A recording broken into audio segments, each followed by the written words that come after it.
Hello students, we are learning our chapter number 3, that is the pair of linear equation in two variable. We are learning last part and in exercise 3.6. Now we are going to learn the word problem over here.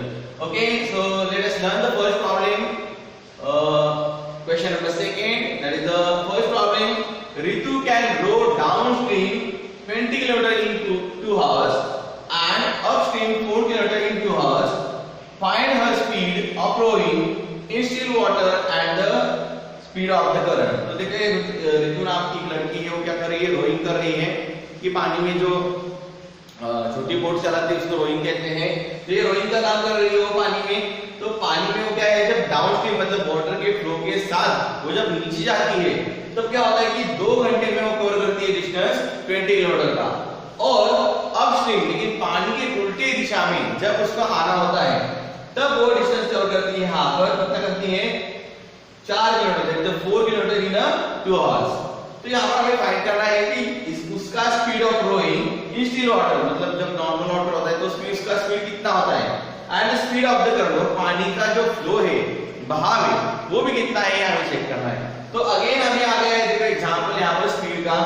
तो speed में जैसे कि मैंने पिछली बार बताया था example में, speed जब आता है कोई भी फार्मूला स्पीड का, तो आपको स्पीड में ध्यान में रखना है कि डिस्टेंस अपॉन टाइम का ध्यान रखना होता है। तो स्पीड जब होता है तो हमें ध्यान में रखना है, देखो स्टूडेंट्स यहाँ पर ये फार्मूला बहुत इंपॉर्टेंट है आपके लिए। स्पीड इज इक्वल टू हो जाता डिस्टेंस अपॉन टाइम। तो कितना डिस्टेंस हुआ है, कितना टाइम कवर किया जाता है हमारा स्पीड का फार्मूला। तो यही फार्मूला हम यहाँ पर ध्यान में रखते हुए इस एग्जांपल को सॉल्व करेंगे। तो चलो चलते हैं। जैसे कि उन्होंने जो फाइंड का होता है उसमें थोड़ी सी हमें मिलती है कि हमें किसको क्या मानना है। तो उन्होंने देखो दिया कि find her speed of rowing in still water, मतलब एक बार हमें ढूंढनी है, and second is the speed of the current, तो ये एक बार हमें ढूंढनी है। तो चलो इनको ही मान लेना है हमें, क्या, x और y। तो ऋतु का speed, Ritu speed in still water मान लेते हैं x, इन स्टिल वाटर b x, उसका स्पीड मान लिया हमने स्टिल वाटर में कितना, x, and the speed of current, और स्पीड ऑफ करंट मान लेते हैं यहाँ पर, चलो करंट भी यहाँ मान लेते हैं y, क्या मान लिया हमने उसको, y मान लिया। तो यहाँ पर ऋतु का स्पीड स्टिल वाटर में मान लिया हमने x, और the speed of the current मान लिया यहाँ पर y। तो यहाँ पर क्या हुआ है, तो डाउनस्ट्रीम में जब जाते हैं तो ये बात यहाँ पर आगे से आपको ध्यान में रखनी है कि जब कोई भी आपको बोट का एग्जांपल आएगा और डाउनस्ट्रीम और अपस्ट्रीम का होगा उसमें, तो यहाँ पर ये मान लेना है कि जब भी ये ऋतु की क्या है, बोट मान लेते हैं यहाँ पर, और उसमें वो बैठी है। यहाँ पर जब पानी के बहाव के साथ वो डाउनस्ट्रीम में जा रही, नीचे जा रही, तब यहाँ को स्पीड को करना होता है यहाँ पर ऐड, स्पीड क्या करना है यहाँ पर हमें ऐड करना है स्पीड को, मतलब उसका जो स्पीड है उसका स्पीड मान लिया हमने x, और जो स्टीम का स्पीड है, स्टीम को स्पीड को मान लिया हमने y। तो ये होगा यहाँ पर एडिशन, क्या होगा यहाँ पर एडिशन होगा।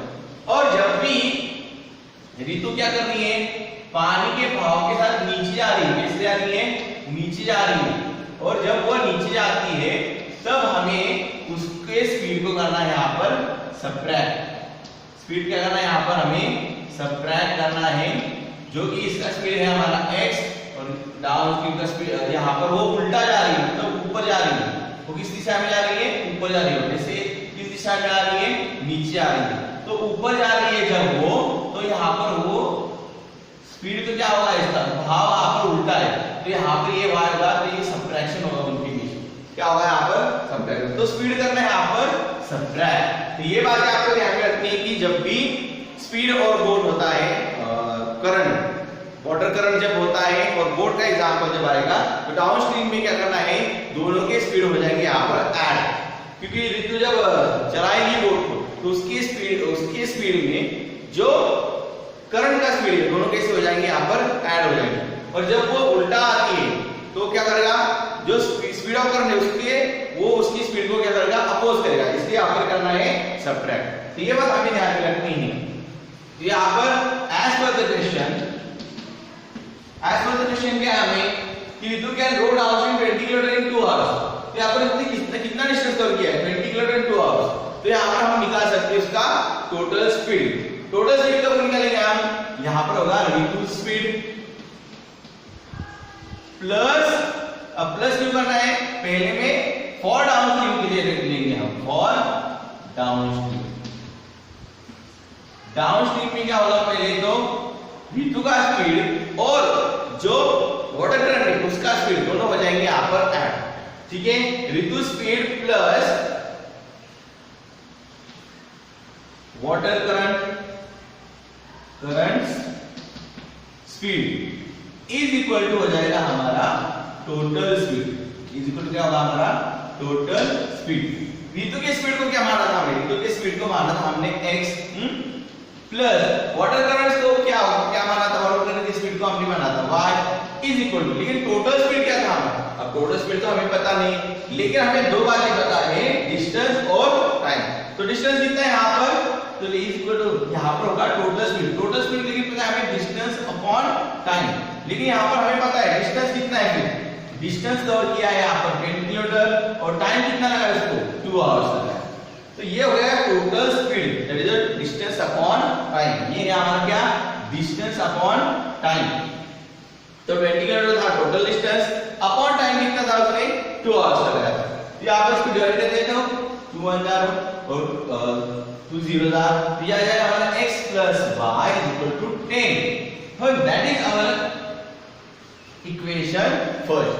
similarly for upstream के लिए हमें करना है, as per the question for upstream, मतलब अब क्या कर रही है वो बोर्ड जो वाटर करंट है उसके अपोजिट डायरेक्शन में चला रही है, तब लेकिन उसकी स्पीड यहाँ पर क्या हो जाएगा, सब्ट्रैक्ट हो जाएगा, उसका स्पीड क्या हो जाएगा यहाँ पर सब्ट्रैक्ट। तो यहाँ पर लेना है, फिर यहाँ पर होगा ऋतु स्पीड माइनस, वो सब्ट्रैक्ट हो जाएगा minus water current speed is equal to आएगा हमारा टोटल स्पीड। यहाँ पर टोटल स्पीड किसके होगा हमारा x - y, टोटल स्पीड किस तरह से निकलेंगे, yes we do have here 4 kilometer and 2 hours, we do have distance and time, and 4/2, that is our distance and the time, 2 1s are 1, 2 2s are, so x minus y is equal to 2 over here, and that is our equation number 2. And whenever we observe the equation first and equation second over here, then we can see over here that with the help of elimination method we can easily find out the solution. So let subtract equation let add, हम add कर सकते हैं, add equation 1 and 2, तो दोनों equation को add करेंगे, x + y = 10 and x - y = 2, add करेंगे दोनों इक्वेशन को, तो 2x ये तो हमसे हो जाएगी कैंसिल, इज इक्वल टू आएगा 12, सो x इक्वल आता है हमारा 12/2, that is x equal to आता है हमारा 6, 2 1s are 1, 2 6s are 12, that is, तो हमें मिल गया यहाँ पर, क्या मिल गया हमें स्टूडेंट्स, यहाँ पर we got here the speed of her in a still water। Okay, so let's find out the speed of current, put x equal to 6 in equation 1, equation 1 में पुट करते हैं यहाँ पर, सॉरी यहाँ पर होगा that is x + y = 10, that is 6 + y = 10, so y = 10 - 6, so y = that is the 4. So we got here Ritu's speed in a still water and speed in a current. So we can write over here Ritu's speed in still water is equal to 10 km/h and Ritu's speed and speed of current is, that is y, our y is 4 km/h, तो कितना होगा हमारा 4 km/h। तो इस तरह से example समझ लिया हमने यहाँ पर ध्यान रखने की बात है कि whenever we got the example of any kind of a speed, then we should remember the formula that is speed is equal to distance upon time. And whenever the example of boat, for the downstream we have to add the speed, and for the upstream, and whenever for the upstream we have to subtract the speed. So now let us solve our example number 2. Okay students, we will have second example over here. 2 women and 5 men can together finish an academic work in 4 days. Okay, while 3 women and 6 men can finish it in 3 days. Find the time taken by 1 woman and alone to finish the work, and also that taken by 1 man alone. ठीक है students, तो ऐसे वाला example आया है। तो देखो यहाँ पर जब ऐसे एग्जांपल आए हैं तो अभी हमें याद करना पड़ेगा, जब आपने सीखा था lesson that is the direct and the inverse proportion. तो यहाँ पर देखो work and the days, work and the days, यहाँ पर time taken for the work and the days, यहाँ पर इनमें होता है हमारा इनवर्स प्रोपोर्शन। ठीक है, यहाँ पर जो वर्कर्स होते हैं, वर्कर्स और वर्क में यहाँ पर होता है इनवर्स प्रोपोर्शन। अगर ज्यादा वर्कर्स होंगे तो टाइम कम लगेगा, और टाइम अगर वर्कर्स कम होंगे तो टाइम क्या होगा, ज्यादा लगेगा। लेकिन यहाँ पर अगर ऐसे वाले आपको एग्जांपल आते हैं that is the person and the workers, तो यहाँ पर एक बात बताओ, एक फॉर्मूला में बता दो आपको, वो आपको हमेशा से क्या रखना है, ध्यान में रखना है। जैसे कि स्पीड वाले एग्जांपल हमें speed is equal to distance upon time ध्यान में रखना था, तो अभी ऐसे वाले भी जब एग्जांपल्स आएंगे आपको तो एक फॉर्मूला ध्यान में रखना है आपको, that formula is the 1 person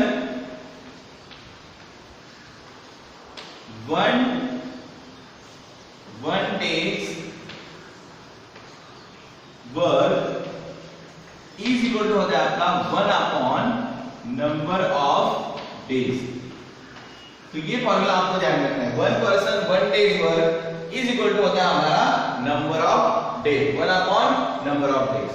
तो यहाँ पर जैसे कि हमारे एग्जांपल में, अगर एग्जांपल की तरफ उठते हैं हम यहाँ पर, तो एग्जांपल में दिया है 2 men and 5 men can together finish the embroidery work in 4 days। तो यहाँ पर हमें मान लेना है कि फिर हमें निकालना क्या है, तो आपको फाइंड में आता है तो the time taken by 1 woman alone to finish the work।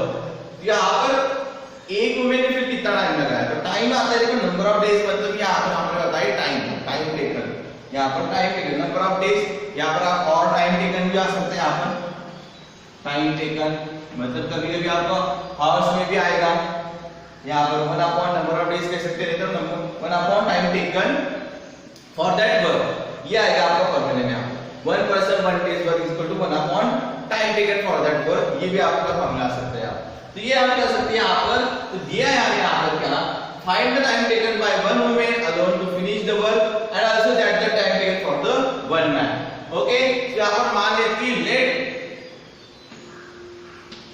time taken by 1 woman is equal to, मान लेते हैं हम यहाँ पर x, and time taken by 1 man, इसको मान लेते हैं हम यहाँ पर 1। यहाँ पर ऐसे करते हैं, तो देखो एक वुमेन जो होगी, एक वुमेन उसका 1 डेज का वर्क क्या होगा, हमारे फॉर्मूला से इसका आएगा देखो, सो 1 वुमेन, तो 1 वुमेन 1 डेज वर्क, एक वुमेन का एक दिन का वर्क कितना आएगा हमारा, फिर आएगा हमारा 1 अपॉन टाइम टेकन। तो टाइम टेकन कितना लिया हमने, टाइम टेकन को मान लिया यहाँ पर हमने x मान लिया, तो 1 अपॉन x आएगा। एक वुमेन का हमारे फॉर्मूला से क्या आएगा, 1 अपॉन x आएगा। Similarly also for main, so 1 man 1 days work, ये आएगा हमारा 1 अपॉन y, क्योंकि टाइम टेकन बाय मैन कितना लिया है हमने, y लिया है। ठीक है, एक मैन को हम मान लेते हैं कि y डेज रखते हैं, नहीं तो y लगता है टाइम, और 1 वुमेन को मान लेते हैं x days, that means the 1 upon x। तो ये हमारे फॉर्मूला आता है। लेकिन हमारे पास 2 मेंस और 5 मेंस है, is equal to total time लगता है इनको 4 डेज। ठीक है, तो यहाँ पर देखो आएगा हमारे फिर 2 मेंस को टाइम कितना लगेगा, तो 2 मेंस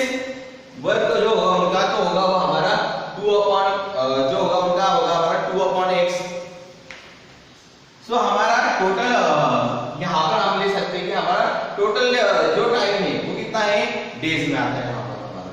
तो ठीक है, यहाँ पर हम मान लेते हैं कि 2 मेन और 5 मेन को टाइम कितना लगता है। ओके, तो यहाँ पर 2 मेंस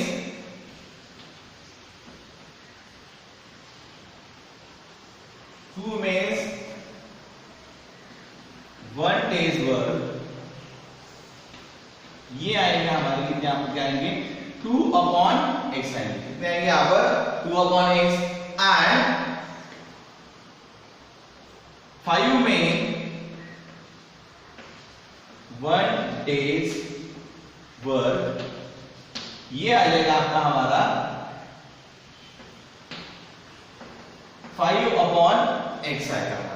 ठीक है, लेकिन यहाँ पर कुल मिलाकर उन्होंने कितने दिनों में काम कंप्लीट किया है, यहाँ पर 4 दिनों में, कुल मिलाकर कितने दिनों में काम कंप्लीट किया, यहाँ पर 4 दिनों में। तो हम यहाँ पर चेक कर, तो यहाँ पर उन्होंने 4 दिनों में किया है, तो हम लिख सकते हैं कि 2 men and 5 men finish work in 4 days। कितने दिनों में उन्होंने कंप्लीट किया, 4 डेज में। तो यहाँ पर हमारा आ सकता है, देखो 4 इन द ब्रैकेट, ये हुआ हमारा वुमेन का वर्क, प्लस 5/y, ये हुआ हमारा मेन का वर्क, मल्टीप्लाई बाय कितने दिन से, ये उनका 1 दिन का काम, ये और इनका 1 दिन का काम, कुल मिलाकर दोनों का 1 दिन का काम, मल्टीप्लाई बाय 4 डेज, और यहाँ पर कुल मिलाकर कंप्लीट हो गया हमारा पूरा वर्क, दैट इज अवर 1। सो ये हमारा आएगा 2 men and 5 men finish work in 4 days, that is एक वुमेन का 1 दिन का काम प्लस 1 मैन का 1 दिन का काम, 5 मेंस का 1 दिन का काम, 2 मेंस का 1 दिन का काम, और इनका सबका 1 दिन का काम मल्टीप्लाई बाय 4 डेज, तो हो गया हमारा यहाँ पर work complete, that is the 1। ये आएगा हमारा फॉर्मूला इस तरह से यहाँ पर। उसी तरह से और ये भी बनता है हमारा इक्वेशन नंबर, क्या होता है यहाँ पर, ये इक्वेशन होगा हमारा 1। इसको और हम इलेबोरेट कर सकते हैं, multiply by 4, that is 8/x, plus आएगा हमारा 5 4 20, 20/y इज आएगा हमारा 1। इसको मानते हैं इक्वेशन फर्स्ट। सिमिलरली आगे दिया है, why the 3 women and the 6 men can finish the work in a 3 days। Also we have given also 3 women and 6 men can finish work in 3 days। Okay, तो यही पर हमारा आया देखो 3, तो 3 women थी, इसके 3 women का 1 दिन का हुआ 3/x। ओके, और 6 men का होगा 6/y इज इक्वल टू होगा पूरा वर्क कंप्लीट हमारा यहाँ पर 1। ये होगा as per the question, second equation के लिए, तो ये आएगा हमारा 3 दिन का 9x plus 18y is equal to आता है हमारा 1। तो इसको मान लेते हैं हम इक्वेशन सेकंड। सो यहाँ पर देखो इक्वेशन फर्स्ट और इक्वेशन सेकंड हमें मिल चुका है, but whenever we look at the equations we have to reduce it in a linear form. Linear form में रिड्यूस करने के लिए देखो यहाँ पर कॉमन नजर आते हैं आपको, देखो 1/x 1/y 1/x and 1/y। यहाँ पर मान लेंगे let 1/x equal to a and 1/y equal to मान लेते हैं b। So equation first and second becomes, तो ये फर्स्ट और सेकंड क्या बन जाएंगे हमारे, चलो चेक करते हैं। तो that is the 8a plus 20y equal to आएगा आपका 1, इसको मान लीजिए equation first, and 9a plus 18 20 भी होगा ऊपर, और 18 b इक्वल टू आएगा आपका 1। ये होगा इक्वेशन सेकंड। तो यहाँ पर दोनों इक्वेशन हमें मिल चुके हैं, that is the 8a plus 20b equal to 1 and 9 sorry इसको थर्ड और फोर्थ मान लीजिए 3 एंड 4। ये मिल गया हमें third equation, 8a plus 20b equal to 1 and 9a plus 18b equal to 1। तो ये हो गया हमारी equation third and fourth. So अभी हमें करना है इनको सॉल्व, और इनको सॉल्व करके हम फाइंड आउट करेंगे a और b की values. So let's solve that equations. Solve करते हैं हम यहाँ पर, देखो इन दोनों को इक्वेशन को हम रिड्यूस कर सकते हैं बाय डिवाइडिंग बाय ओके, इनको इक्वेशन को हम रिड्यूस करेंगे। रिड्यूस हो गए थे यहाँ पर 9 से मल्टीप्लाई करते इक्वेशन फर्स्ट को और सेकंड को मल्टीप्लाई करते हैं यहाँ पर इक्वेशन 4 को मल्टीप्लाई करके यहाँ पर 8 से, इक्वेशन थर्ड को मल्टीप्लाई करके यहाँ पर 9 से, राइट। राइटिंग हो रहा है let multiply equation third by 9 and equation 4 by 8. So let us multiply the equations.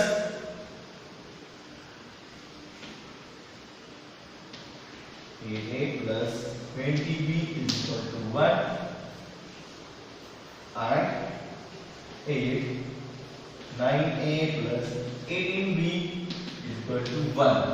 So यहाँ पर हम रिड्यूस कर सकते हैं इस टर्म को। So इक्वेशन थर्ड और फोर्थ क्या बन जाएंगे हमारे, तो ये हो जाएगा हमारा 72a plus 180b is equal to 9 and 72a plus 8 8s are 64 4 6 carry on 8 1s are 1 and 8 plus 6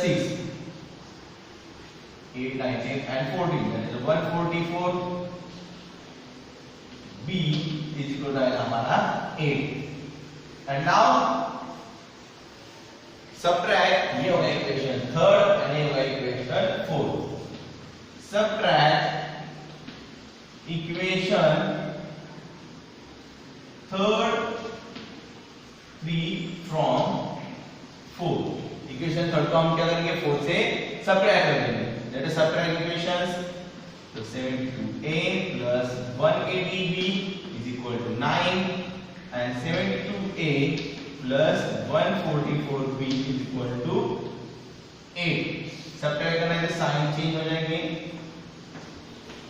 यहाँ पर 72a से 72a कैंसल, 180b and 144 9 में से 8 गए तो रहेंगे आपके 1, यहाँ पर 180 में से 144 गए, 10 में से 4 गए रहेंगे आपके 6, 1 कैरी ऑन दिया तो यहाँ पर 5 में से 8 में से 5 ले लेंगे 3। ओके, तो यहाँ पर ये तो आ गया हमारे 0, 36 यहाँ पर आते b, तो b इक्वल आता है हमारा 1/36। ओके, तो b इक्वल आता है हमारा 1/36। Okay, we got here value of the b and we have to find out now the value of the a.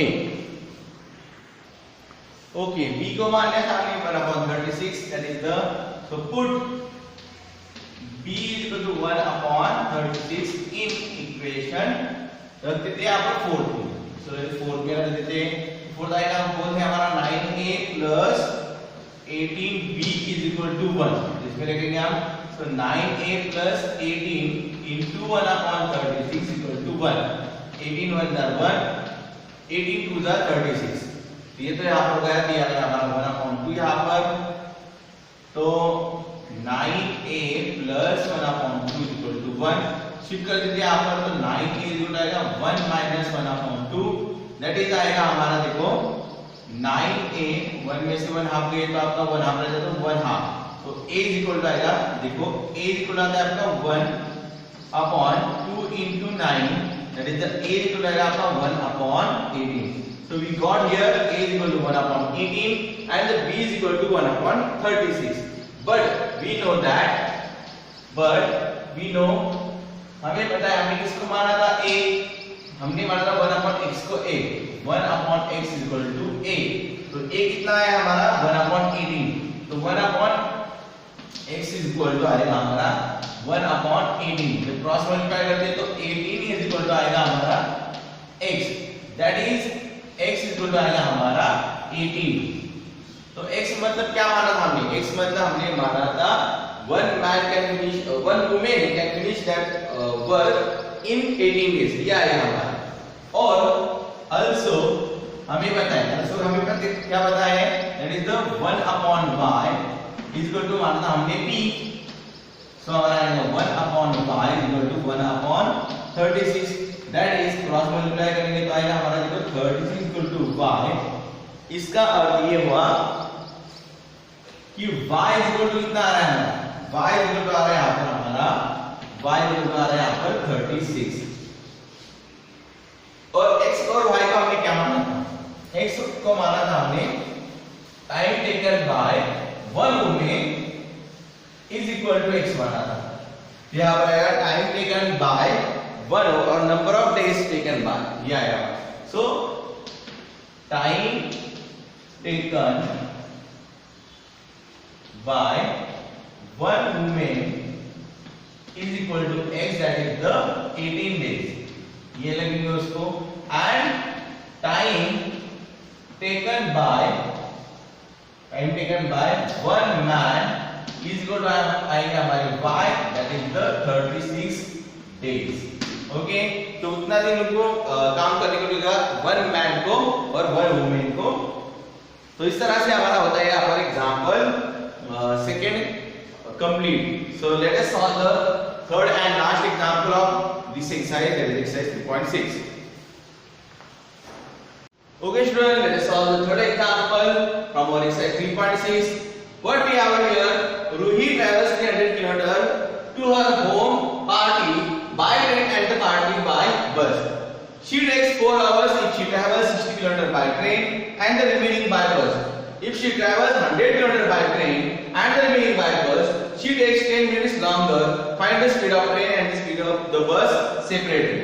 तो देखो स्टूडेंट यहाँ पर क्या है कि रूही नाम की एक जो लड़की है उसने ट्रैवल किया है, लेकिन ट्रैवल करते हुए उसने क्या किए हैं, 2 व्हीकल्स इस्तेमाल किए, एक तो बस और दूसरी है ट्रेन। तो यहाँ पर जब वो ट्रेन से गई है, पहले इसमें क्या कुछ नहीं, शी टेक्स 4 आवर्स, उसको 4 घंटे लगे जब वो इससे गई ट्रेन से। तो कब गई ट्रेन से, जब उसने डिस्टेंस 60 किलोमीटर कवर किया ट्रेन से, और रिमेनिंग जो 300 किलोमीटर से जो रिमेनिंग डिस्टेंस था दैट इज 240 किलोमीटर उसने किया बस से। तो उसको लगे यहाँ पर 4 घंटे। और she travels 100 kilometre by train, जब वो ट्रैवल किया उसने कितना 100 किलोमीटर ट्रेन से, और रिमेनिंग बाय बस, मतलब बाकी का 200 किलोमीटर उसने ट्रैवल किया किससे, बस से। तब उसके 10 मिनट ज्यादा लगे, मतलब 4 घंटे से 10 मिनट, मतलब 4 घंटे और 10 मिनट उसको लगे, टाइम लगा। तो यहाँ पर जैसे कि एग्जांपल में दिया है यहाँ पर टाइम, और आपको ढूंढने को आएगा find the speed of the train and the bus separately, ठीक है। तो यहाँ पर मान लेना है कि जो फाइंड के बाद आता है वही को हम मानते हैं x एंड y। तो मान लेना है कि speed of the train is the x and the speed of the bus is the, मान लिया हमने यहाँ पर y, ठीक है। जैसे मैंने आपको बताया था जब भी हमें स्पीड का एग्जांपल आए तो ध्यान में रखना है हमारा formula speed is equal to होता है डिस्टेंस अपॉन टाइम। उसी तरह से अगर ये t इज द स्पीड हो गया और ये से यहाँ पर आया तो टाइम होगा हमारा डिस्टेंस अपॉन स्पीड। तो यहाँ पर अभी क्या होगा कि time taken by bus plus time taken by train is equal to हमारा होगा यहाँ पर टोटल टाइम टेकन। तो यहाँ पर पहले तो हमने मान लिया कि x को मान लिया है, तो टाइम टेकन बाय क्या आएगा यहाँ पर हमारा, देखो टाइम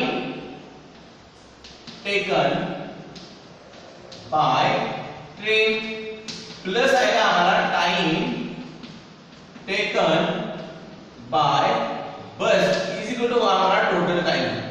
अब ये क्यों हमें इस्तेमाल करना है यहाँ पर, क्योंकि हमें दिया है टोटल टाइम 4 आवर्स पहले दिया है, 4 आवर्स 1 मिनट बाद दिया है, इसलिए हमें टाइम नहीं करना है। तो टाइम के लिए यहाँ पर फॉर्मूला कौन सा है, डिस्टेंस अपॉन स्पीड। तो पहले तो हमें पता है कि जब वो ट्रेन से गई तो उसने कितना कवर किया था 60, तो पहला आया आपको देखो 60 अपॉन यहाँ पर स्पीड कितना मान लिया था ट्रेन का x प्लस रिमेनिंग बाकी का जो डिस्टेंस है, अब 300 टोटल कुल मिलाकर डिस्टेंस है, उसमें से 60 गए तो कितने आते हैं आपके 240 रह जाते हैं, अपॉन यहाँ पर y आया। तो ये हमें इस्तेमाल करना है, ये जो तरीका है ये इस्तेमाल करना है इक्वेशन निकालने के लिए हमें इस एग्जांपल में। That is the time taken by train plus time taken by बस इज इक्वल टू होगा हमारा टोटल टाइम। तो इस तरह से हम यहाँ पर इक्वेशन फॉर्म करते हैं। So let us form that equation. So as per the question first condition से आपको क्या आएगा, so as per the question first condition से यहाँ पर आएगा, देखो पहले इसको कितनी जाती है ट्रेन से 60 kilometre, that is the time taken by train that is 60 upon होगा हमारा x प्लस रिमेनिंग बाय बस, रिमेनिंग डिस्टेंस कितना रहेगा हमारा 240 अपॉन y। अब 60 अपॉन x क्या आ जाएगा, देखो distance distance upon speed, that is the time taken by train. Again, distance upon speed of a bus, that is time taken by bus, is equal to total time कितना था उसका 4 hours. Total time कितना था यहाँ पर 4 hours. तो ये हो गया हमारा इक्वेशन फर्स्ट. ये बन गया हमारा इक्वेशन फर्स्ट. उसी तरह से as per the question second में उसने बताया है कि she takes 10 minute longer.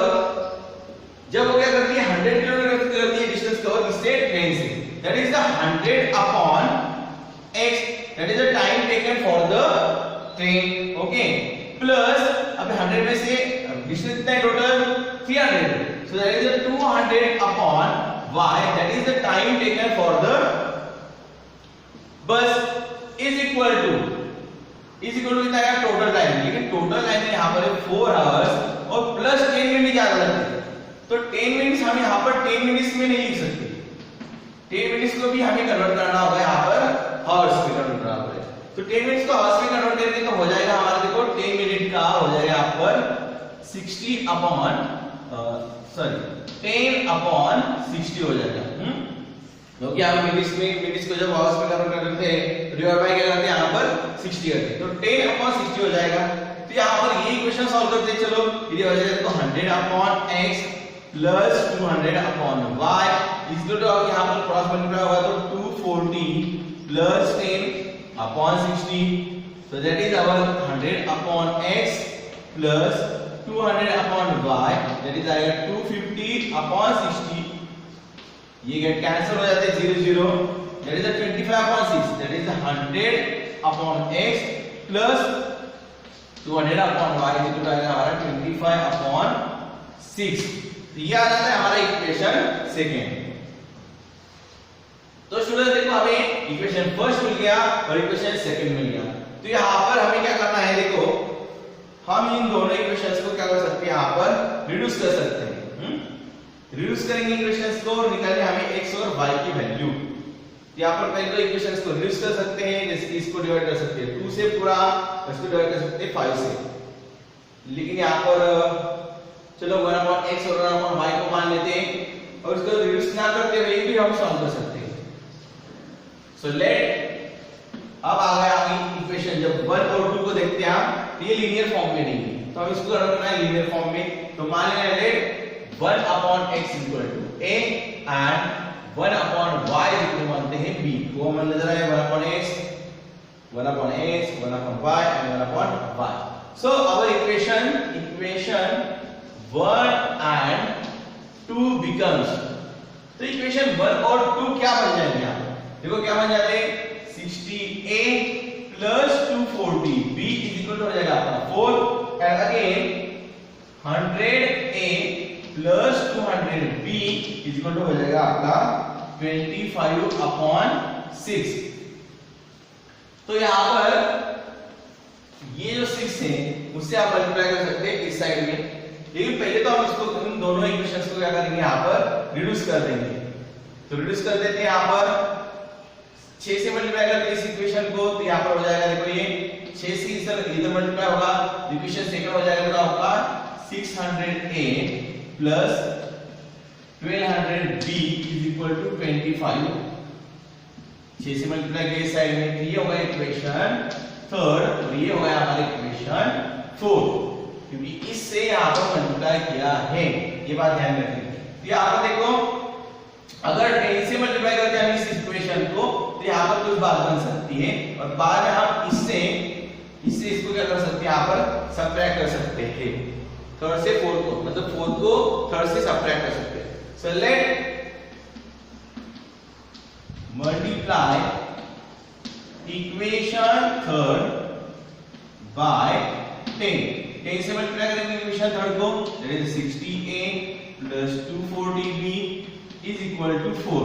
Multiply होगा तो होगा यहाँ पर हमारा 600a plus 2400b is equal to 10 4 are 40. The equation होगा ये हमारा third again. So now subtract equation 4. Subtract equation 4 from 3. 3 से subtract करेंगे equation 4 को चलो सब्ट्रैक्ट करते हैं।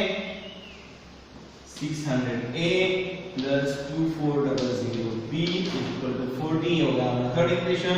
फोर्थ इक्वेशन लिखते हैं 600A plus 1200B equal to आ जाएगा हमारा 25। सब्ट्रैक्शन हो गया यहाँ पर minus minus minus, sign change हो गए। 600A 600A कैंसिल हो गए यहाँ पर, तो यहाँ पर इसको सॉल्व करना है तो 12 गए तो यहाँ पर आ जाते हैं 12 मतलब 1200B इज इक्वल टू यहाँ पर 25 और 5 30 और देन 40 दैट इज द 15। तो B 1200B is equal to 15, तो यहाँ पर आते हैं B इज इक्वल टू 15, नीचे आएंगे यहाँ पर 1200। डिवाइड हो सकता है यहाँ पर 5 से, 5 3 15 ओके, 3 से हो सकता है, 3 से करेंगे 3 5 15 3 4 0 0 अगेन 5 1 1 5 8 40 एंड 0। तो B इज इक्वल टू आ गया यहाँ पर मेरा B is equal to 1/80. So that is my first answer we got here. B is equal to 1/80. Then we have to find out the value of the A. So we can find out the value of the A by putting the value of the B in equation. इसमें put करेंगे, third में put करते हैं। Put B is equal to 1/80 in equation third। Third में put up करते थे यहाँ पर। Putting the equation that is 60A plus 240B is equal to 4, that is 60A plus 240 into 1/80 is equal to 4, 0 0 cancel, 8 1 1 8 3 so यहाँ पर 3 is there, तो 60A is equal to आता है हमारा 4 minus 3, that is 60A is equal to आएगा हमारा 1। So A is equal to 1/60. So we got A is equal to 1/60 and B is equal to 1/80. लेकिन A को हमने क्या माना? A को माना था हमने 1/x, ओके। So वो करेंगे वैल्यूज पुट यहाँ पर। A को माना था हमने 1/x और B को माना था 1/y. So let us solve the values. But A is equal to 1/x. So here we can put the value, so that is the 1/60 is equal to 1/x, cross multiply करके तो आता है x equal to 60, so that is 60 km/h। ये है speed है हमारा, ये हमारा स्पीड है ट्रेन का। और उसी तरह से हम निकाल सकते हैं स्पीड ऑफ अ बस, उसको माना था हमने y, so 1/y means हमें क्या था, also 1/y is equal to हमारा b, so 1/y is equal to हमारा b क्या है हमारा 1/80, क्रॉस मल्टीप्लाई करते तो 80 is equal to y आता है आपका, so y is equal to 80। ये आ गया हमारा क्या, इसका स्पीड आ गया यहाँ पर, ये आ गया हमारा स्पीड ऑफ द बस। तो बस का स्पीड यहाँ पर 80 और ट्रेन का स्पीड आया है यहाँ पर हमारा 60 km/h और बस का स्पीड आ गया यहाँ पर 80 km/h। यहाँ पर इस तरह से यहाँ पर हमने एक्सरसाइज की है खत्म। That is the our exercise 3.6। at the end we have to write, we must have to write over here that the speed of the train is 60 km/h। that is यहाँ पर इतना है। at the last हमें unit लिखना important होता है 60 km/h और यहाँ पर बस का लिखना है 80 km/h। तो लास्ट में सेंटेंस लाइन लिखनी है आपकी, the speed of the train is the 60 km/h and speed of the bus is the 80 km/h। तो इस तरह से हमने एग्जांपल सॉल्व किए हैं। तो स्टूडेंट्स देखो ये रिड्यूस करके एग्जांपल फॉर्म करने हैं बाद में by applying substitution method either और elimination method we must have to solve that problems. I hope so you understand that example. Still if you have any query or doubt you may WhatsApp or call me. Okay, thank you so much.